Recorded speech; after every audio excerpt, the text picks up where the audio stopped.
Okay, good morning everyone. So let us take a quick recap that whatever we have covered so far. Okay, so we had already covered calm technology. This was the technology which has come up with Mark Weiser, and he says that we should just simplify the complexity and not think of introducing the new ones. He has come up with the definition of calm technology, which says systems which don't vie for attention, yet they are ready to provide utility or useful information when we decide to give them attention. So, this was the definition of calm technology. There were 8 principles of calm technology. Principle 1, technology should require the smallest possible amount of attention. Principle 2, technology should inform and create calm. Principle 3, technology should make use of periphery. Principle 4, technology should amplify the best of the technology and best of the humanity. Principle 5, technology can communicate but doesn't need to speak. 6, technology should work even when it fails. 7, the right amount of technology is minimum needed to solve the problem. 8, technology should respect social norms. So example were tea kettle. Once your tea is ready, it will intimate you, and with the intimation you will understand whether it is ready or not. Lavatory signs, these are the restroom signs in your planes. Roomba vacuum cleaner, where it uses tones, and with the tones it communicates. Smart badge, it is something which is doesn't require any charging. It has some RFID tags, and with the help of RFID tags, it allows you to have an access. You just have to move it over your elevations, panel, or your doors. Case study live word, this was something which was given to you in the last lecture. So at the end of the lecture, I will ask. Next, what we had seen in the last lecture was ambient technology. Okay, so Mark Weiser have defined ambient technology as most profound technology. Those this technologies are those that disappears and they weave themselves into the fabric of everyday life until they are indistinguishable from it. So examples of your ambient technology was Alexa Echo and next was your Google Home. Both are the voice assistants. According to the voice commands given by you, they will create an ambience. So that was your ambient technology. Ambient technology is also referred as ambient intelligence and it is also referred as UBCOM, that is ubiquitous computing. Okay. So the next topic which we were here was magic as metaphor, wherein we have to go, we'll start. So when I talk about word magic as metaphor, word magic is nothing but how the transformation have taken place from just an ordinary to extraordinary object, that is a magic. Metaphor is nothing but an element which is used in the transformation of the magic. A metaphor is like a watch, your pens, okay, all your ordinary objects which have turned into extraordinary, that is your metaphors. Okay.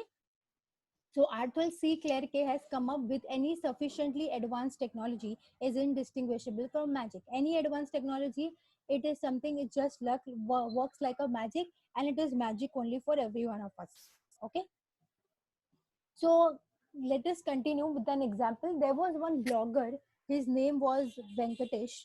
Okay. And he has studied this magic as metaphor and more in detail, and he has come up with his some views, or you can say observation. Okay. He usually says that whenever we talk about technology, we really don't see the present, what we are living as of now. And when something changed and when we move back ahead, we realize that there is a big transformation. Okay. The example which I have already given you before, an example of a watch. Initially, your watch was just for telling you the time, nothing more than that. Then slowly, gradually, we had come up with digital watches, and now finally we are with the smart watches. And the future can be more than that. Just with your wearables, you can control many things. That can be also the possibility. Okay. So you can, he says that whenever we move ahead and when we step back, we see a big transformation. When we are actually into that moment, we really don't realize, we think that that's fine, it is not the big thing has happened. But once a next step has taken place, there is a big transformation, you can see a big you can say a big change. Okay. So that big change or big transformation he has termed here as magic. Okay. He has also named his concept as manufactured normalcy. No, manufactured normalcy means what? in every situation, whatever is happening currently, you feel that it is normal. Okay, you don't feel it there is something extraordinary. Now for you, if I talk about smartwatch, you won't think it as something extraordinary. For you will be, oh, that's fine, it's like smartwatch, okay, so this is doing that. But once you will take another transformation step, there will be something new coming in the way, and then you will look back and you will see, then you will feel that no, this is something more new has happened.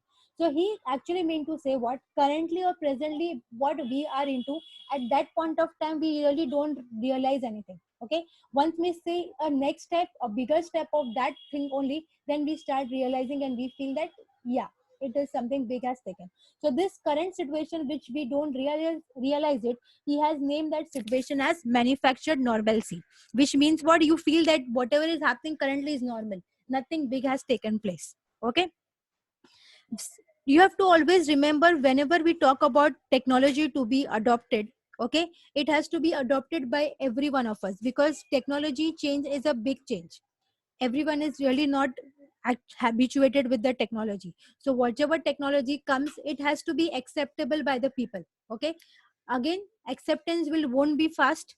Okay, you, once you are into that system, once you are into that technology and you are using it all the time or most of the time, then only you get habituated with it, and then only you start getting, ready for that technology.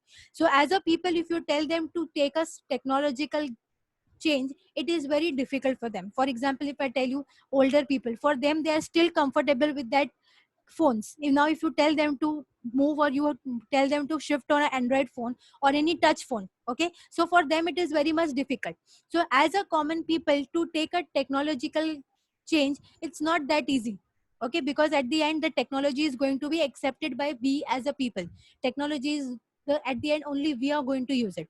So it is not that easy that the technology will be adopted by everyone at very first place. Okay, it will take time, it will take some amount of, you can say, training with that technology. You have to be with that technology for a longer time and you have to understand.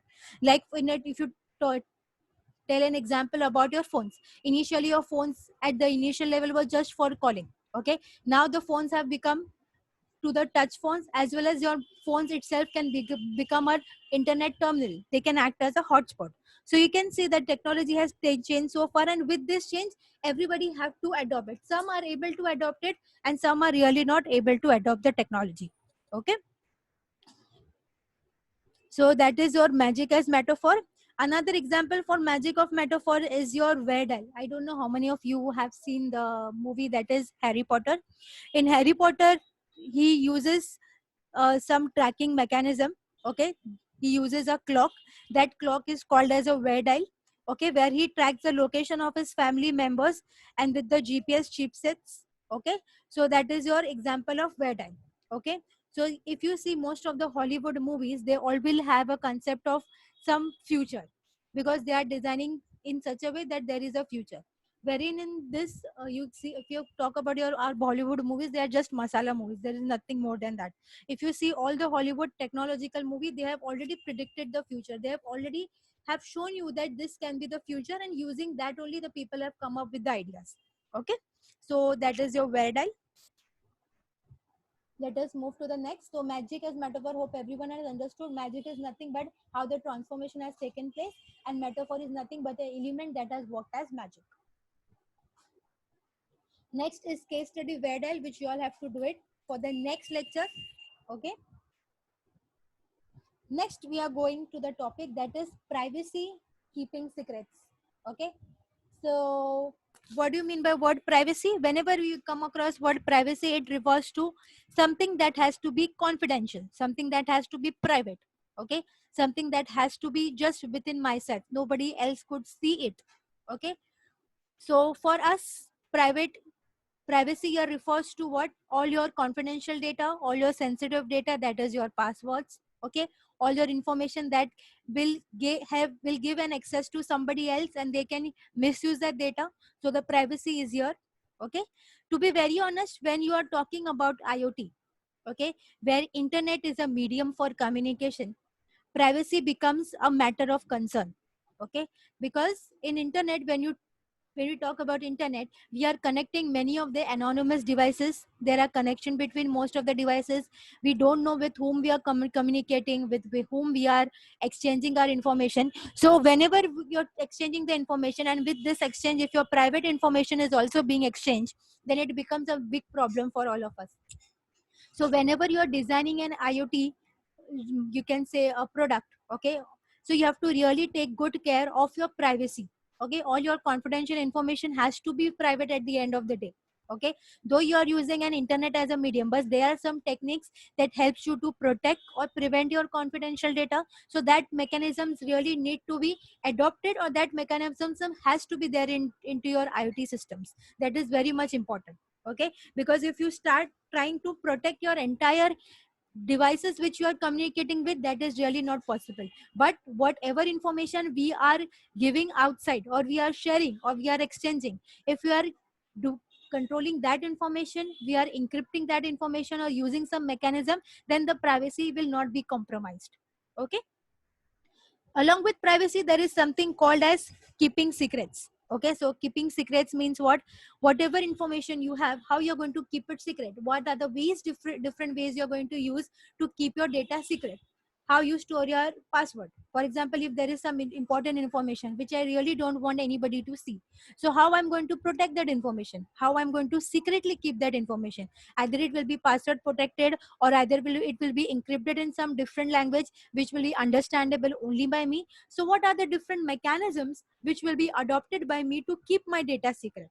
Okay, so when I talk about privacy with IoT, with like more of the sensors are there, there are many devices which are watching us, the data is being reported to internet. So the privacy with respect to the third parties which are actually, you're getting the information from our sensors, to protect that data, it becomes a little bit consideration for us. That is a bit difficult, but we should really need to find out the solution, that what we can do, how we can protect ourselves from getting the data from the sensors which is automatically capturing your data. Okay, so how you have to protect that data, how you are going to do that data, that need to be really considered. So in keeping secrets, you have to really make sure that all the data has to be encrypted. So encrypted means what? Either you are going to use some hashing techniques, okay? Either you are going to decrypt your password, you are going to store your password in a form of different chunks of data. It can be combination of your uppercase, lowercase, okay? It can be combination of numerics. So you yourself have to decide that whenever or any confidential information I really want to keep secret, then how I'm going to keep that secret, what are the different ways I'm going to keep the secret. So that is your keeping your secrets. So most commonly is the hashing technique, which is used everyone, which you must have studied in your computer networking. Okay, it is a cryptographic technique which actually store your arbitrary size of data into different forms, and they are called as hash values.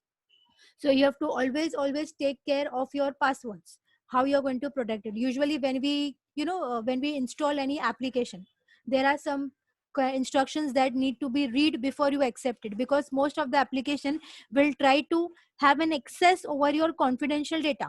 Okay, it can be access to your Gmail accounts, it can be access to your bank accounts, since your bank statements most of the comes in your Gmail accounts.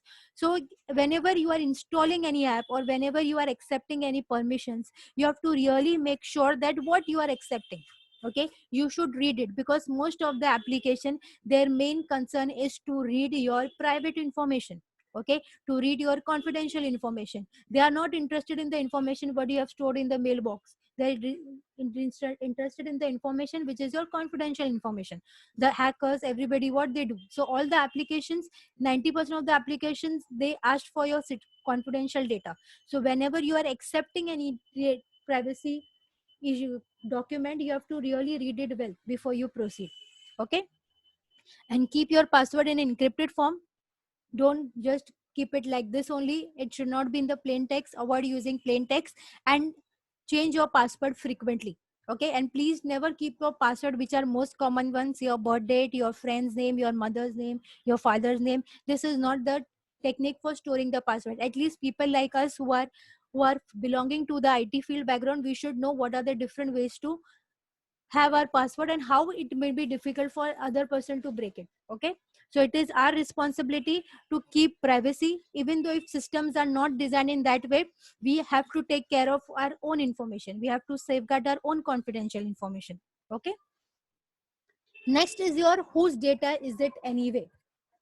When I talk about internet, as we all know that it is a public network, isn't it? So whenever I'm accessing any piece of code over internet, it really doesn't matter to me whose data is it belong to, who is owner, what he has written. If data is relevant to me, that is something liked by me, then I will take that data. Okay, because when I talk about public network, anybody at any point of can have an access to any piece of code.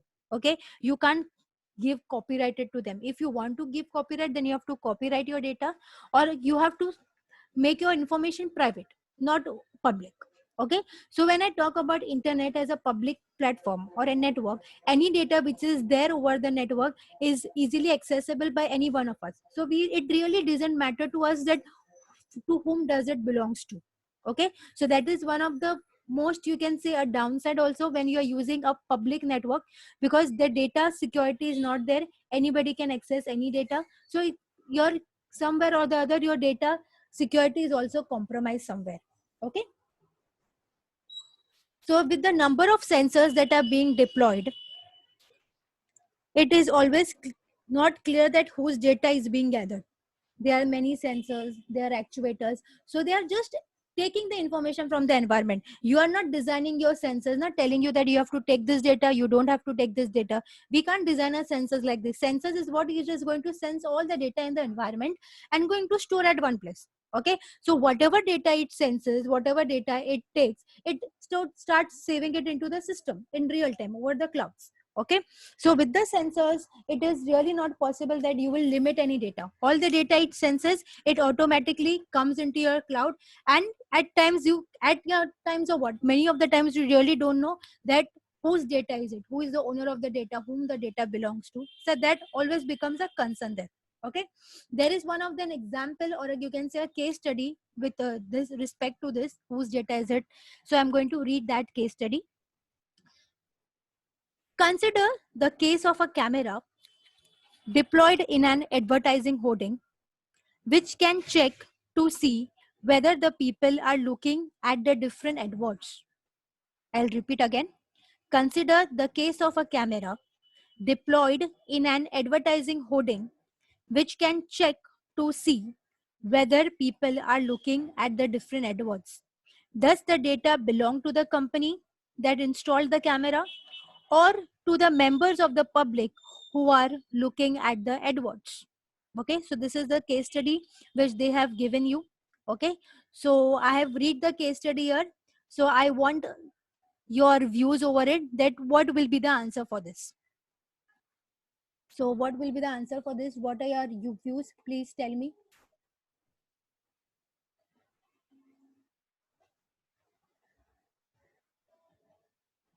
So most of you are telling that it belongs to the company.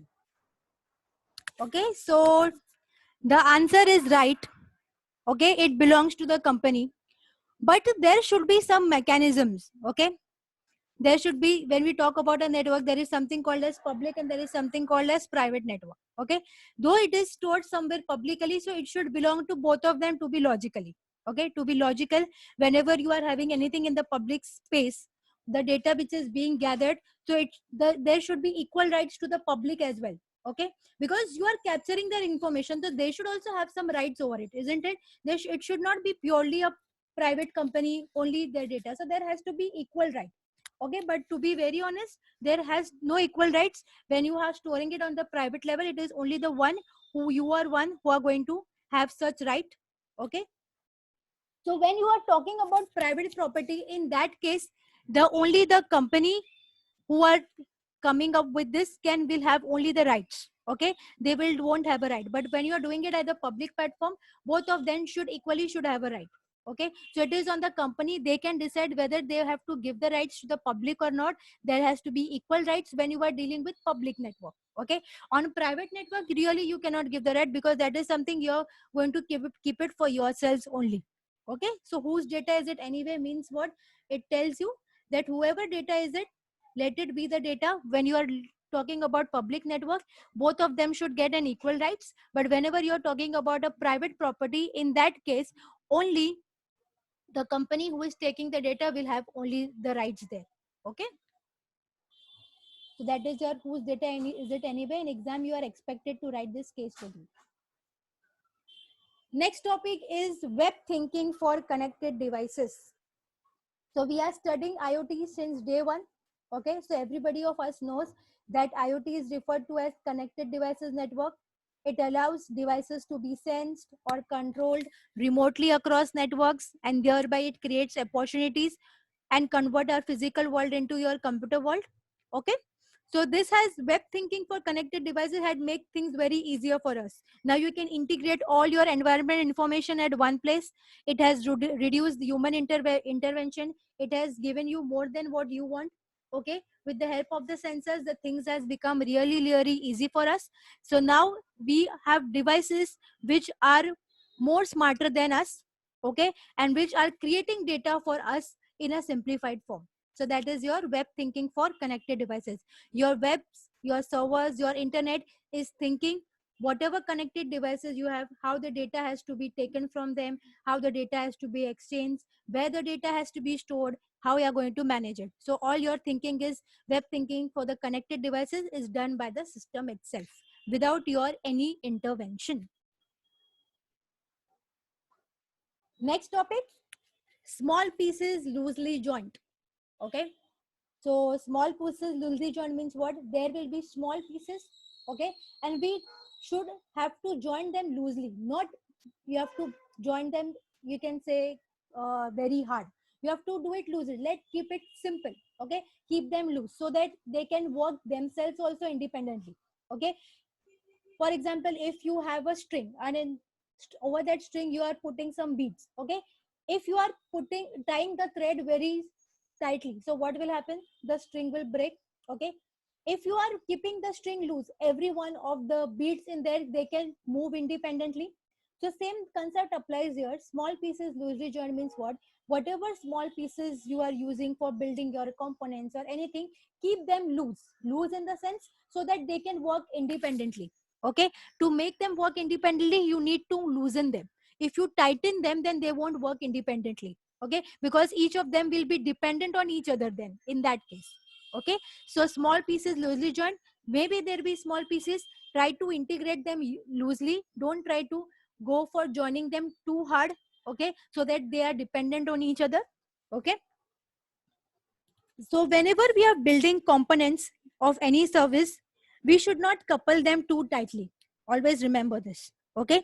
As we all know, the internet has a service has grown so far, but the reason of its growing is why? Because it is neatly controlled from a central location, but because it is a collection of services and machines that is following the maxim of small pieces that are loosely joined, where each piece is designed to do one thing well and not rely too much on the tight integration with the separate components it uses. While designing the components, we should always consider what are the generalized mechanisms that will really help us and to serve our system to work in the more better way, and eventually that will help us to reuse and recycle the components for building the new capabilities wherever possible. We have to always try that we should use existing standards and protocols rather than having the new inventions. So that is your small pieces loosely joined, wherein try don't go for tight integration, always go for the loose integration. The more loose they are, the more well they will work independently, they won't rely on other, and you can see the best part of each working when they are loosely joined. Okay, so basically this is a something wherein you are starting building your components. Whenever you are building your components, don't try to make them more hardened, try to keep them loose. That is your small pieces loosely joined. And wherever possible, you should use your existing standard protocols only which are there. Don't try it for new ones, because whenever you are trying with new ones, there is more challenges, and at times your components may not be built up the way you want to. Okay, so you have to take care of it, that whatever technology you're going to use, it should be existing one only, not the new ones. Next, first class citizen of the internet. So first class citizens of the internet means what? The people, those who are, or the systems, those who are helping you to do any operations. Okay, so when I, in programming terminology, when you talk about first class citizen, it is nothing but an entity that supports all the operations that are available to other entities. Okay, these operations can be like passing your arguments, returning from a function, modifying and assigning a value to the variable. Okay, so when I talk about IoT, first class citizen can be referred as wherever possible, you should use the same protocols and conventions. Okay, then the rest of the internet uses, because the thumb rule is that we can expect that IT protocol is something which can penetrate everywhere. As you all know, IT protocol suite, IP, is something which can easily penetrate it everywhere. So you should always go for existing technologies only. So whenever in networking also, if you see, the very first thing which you study is what? TCP IP protocol suite. Okay, because that is something, a protocol which has been designed since years, and whenever you want to exchange any information or whenever you want to communicate with any information, then you are using that protocol only, which has ISO, OSI layers. So your networking concepts are always same altogether. Okay, your networking concepts doesn't change at all, because that is a thumb rule, that is something which is going on since years and years, and always we have to use a protocol, or the, you can say, mechanisms which are already there since years. Okay, don't go for the new mechanisms which are coming up, because we really don't know they're working, and at times they must will stop working also if there is any complexity. Okay, so always when you are selecting, so you have to make sure that you are selecting the existing systems and not the new ones. Okay,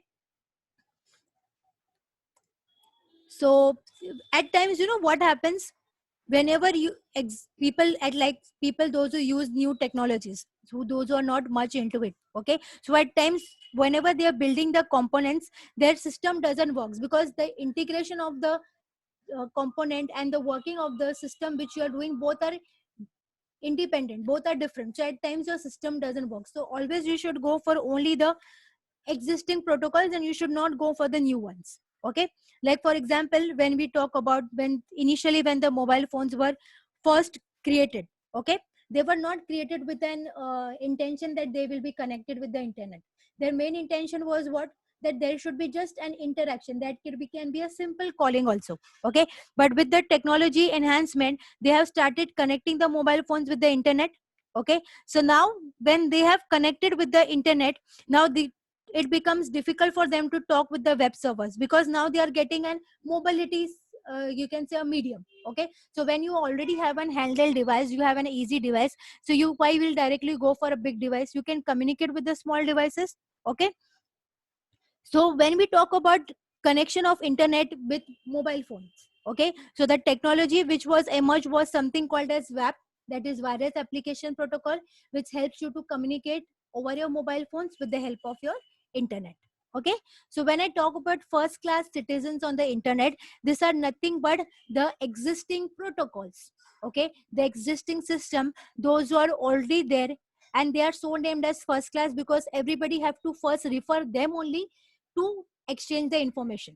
Okay, that is why the first class is yours referred here. When I talk about first class, what do you mean by first class? The people who are given some preference, the people who have some rights, the people, those who have some extra, you can say, and authority over anything. Okay, those are called as first class.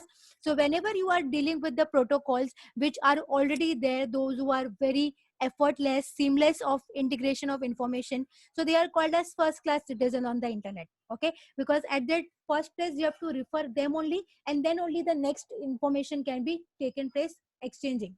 Okay, so that is your first class citizen on the internet. So we will take the next topic.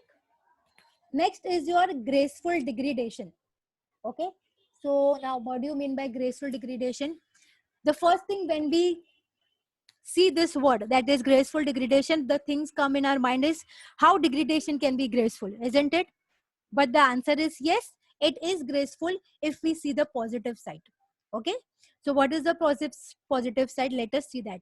So when I talk about graceful degradation, it can be said as ability of your computers, machines, electronic systems, or network to maintain at least limited functionality, even when the large portion of it has been destroyed or it has been rendered inoperative.